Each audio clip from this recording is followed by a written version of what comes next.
Whey protein பிகினர்ஸ்க்கு தேவையா இல்லையா அப்படின்றது பார்க்கலாம். முதல்ல பிகினர்ஸே வந்து நம்ம கேட்டகரைஸ் பண்ணிக்கலாம்.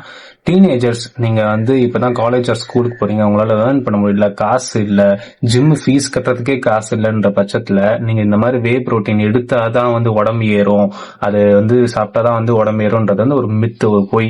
வே புரோட்டீன் ஒரு additional source of protein source மட்டும்தான். இப்போ ஒரு 120 கிராம் புரோட்டீன் வந்து நீங்க எடுக்கிறீங்க, அதுல உங்களால ஒரு 90 கிராம்ஸ் தான் எடுக்க முடியுது, மீதி இருக்கிற 30 கிராம்ஸ் எடுக்க முடியல, ஒரு 25 கிராம்ஸ் எடுக்க முடியலன்ற பட்சத்துல அந்த 25 கிராம்ஸ் ஆஃப் புரோட்டீன் வந்து சீக்கிரமா டக்குன்னு ஒரு தண்ணியிலயோ ஒரு பால்லயோ வந்து கலந்து அதை வந்து நீங்க ஃபுல்ஃபில் பண்றதுக்கு தான் whey protein.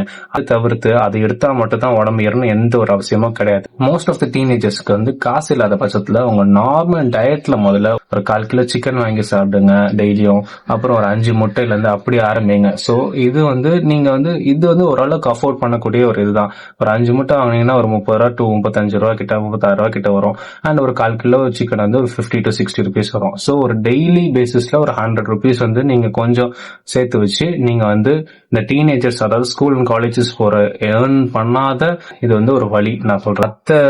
Unhealthy foods, junk foods சாப்பிட்டு இது பண்றதுக்கு இந்த மாதிரி வந்து நீங்க ஓரளவுக்கு மணி சேவ் பண்ணி ஹெல்தியான ஃபுட் வந்து நீங்க ஆஃப் பண்ணி உங்க டயட்டை வந்து நல்லா ஸ்ட்ரெங்தன் பண்ணலாம். இதுவே உங்களுக்கு நல்ல ரிசல்ட்ஸ் கொடுக்கும்.